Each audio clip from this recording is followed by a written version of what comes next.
खोब गोजोननाय मोनदों।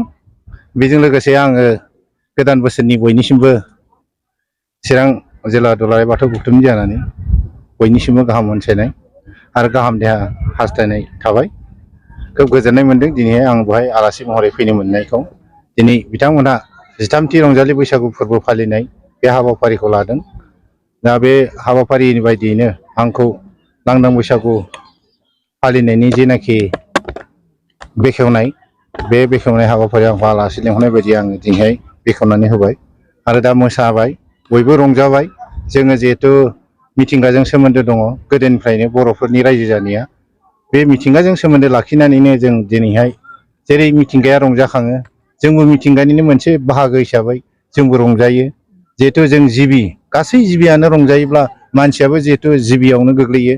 बे जिबि हिसाबै जोङो रंजायो आरो बे रंजानाया बयनिबो जिउआव गोनांथार। बयनिबो थांनानै थानायाव रंजानायखौ नांगौ। जोङो बोसोरसे मानि मावबाय दांबाय, गोजामखौ जों बिदाय होबाय।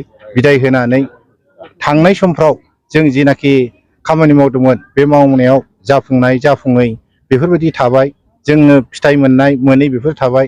जों दिनैहाय गोदान बोसोरखौ बरायनानै गोदान बोसोराव जाहाथे जोंनि मावनाय दांनाय साननाय हनाय दाजाबथाय आखुथाइजों जों जाहाथे मोजाङै मोजां थांनानै थानो हायो।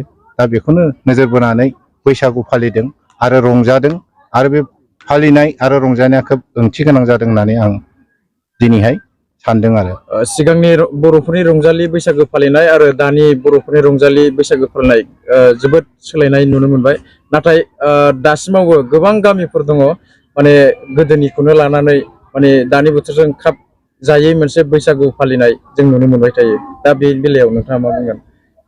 गोदोनि फालिनाय आरो दानि फालिनाय बेहाय सोलाय सोल' जादों एसे, आरो सोलाय सोल' जानांगौनिबो बाथ्रा दङ। मानोना मुलुगा बिराद गोजौ फारसे थांबाय, जौगासारबाय। जौगासारनायनि गेजेराव दिनैहाय जोङो गोदोनि बायदि दौ दामब्लायै जोङो बैसागु फालिबाय थायोबा बोरै जानो। जेनेबा हमनानै ला गोदोनिया 7 दिनाव लोङै जायैजोंनो हगार हरनाय जायोमोन। मोनसे मोजां साननाय मोजां सिन्था धाराजों खामानि मावनाया बे 7 दिनाव जायामोन। दा दिनैहाय जोङो मोनसे जौस्राङाव लाबोनाय लोगो लोगो जों कम्पिटिसनबो होबाय। जोंनि गेजेराव रंजानाया सोरना साबसिन बेखौबो जों सायख'नो खाबु मोनबाय। बे रंजालि बैसागु फालिनायनि गेजेरजों जेनेबा गेलेनाय आयदाफोरबो लाफायो। बे गेलेनाय आयदायाव लाफानायनि गेजेरजों सोरहा बेसेबां रोंगौथि दङ, सोरहा थाखोमानाय गुन दङ, बे गुनखौ जोङो नैबे बैसाग बोथोराव नुनो मोनो आरो।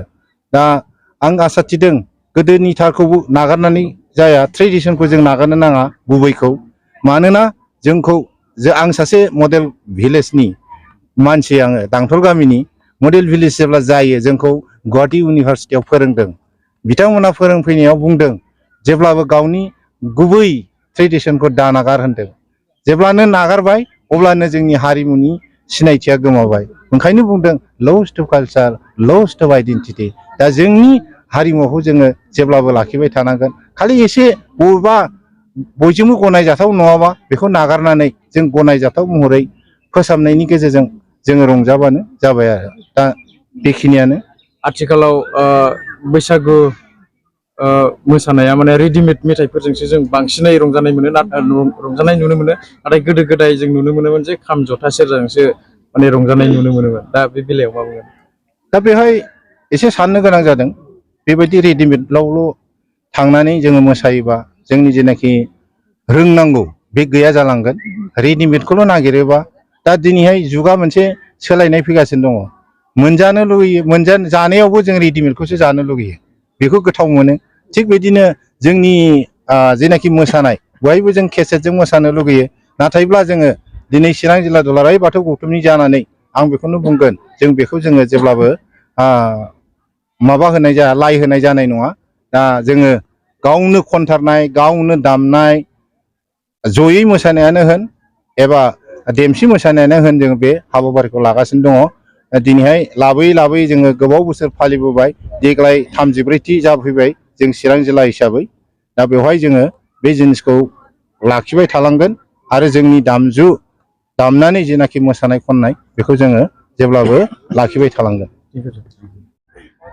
जोंनि अनजालि गावसुंथा आफाद लोगोसे सुदेमफोरा दलाफोरा गामि मोननैजों जेनाखि 13थि रंजालि बैसागु फालिनाय बे फालिनाया दिनै जोंहा मोजाङै मोजां फिरफिला बिरहोनायनिफ्राय लानानै आरो बैसागु थिलि बेखेवनाय बे गासैबो गाहाय आलासि नुजाथिनायजों लोगोसे जोंहा जाफुंनानै थांबाय।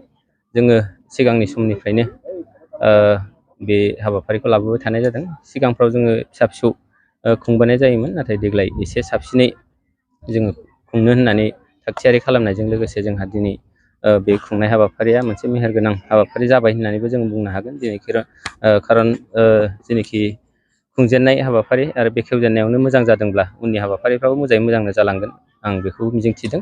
मा मा आयदा लानानै खुंनाय जादों? आयदाफ्रा जोंहा बिदिनो बैसागु रंजानाय बे मोनसे आयदा गिबियावनो। बेवहाय जोङो बादायलायनाय होआसै, जोङो खालि रंजानाय गासैबो गामिफोरनिफ्राय जोंनि बेवहाय बाहागो लाफैनो जों खावलायहरदों। खावलायनाय लेखायै बेवहाय गासै गैयाबाबो 10-15थासो गामि बिसोरो नुजाफैनानै दङ। बिसोरखौ लानानैनो जोङो रंजागोन आरो लोगोसे बेवहाय गेलेनाय आयदा फिसा फिसा गथ'फोरखौ लानानै जोङो गेलेनाय आयदा जोङो होनो नागिरदों आरो गेलेनाय आयदाखौ जोङो दा दसे उनाव बेखेवगोन। आरो बेजों लोगोसेयैनो थुनलाइयारि आयदा जोङो गथ'फोरखौ लानानैनो बिथांमोननि जेनोखि टेलेन्ट जोङो आखिनाय आर्ट कम्पिटिसन, लोगोसे लिटारेरि सेक्सनावनो बै लिरनाय स्पट राइटिं बेबायदि जों होनो नागिरदों।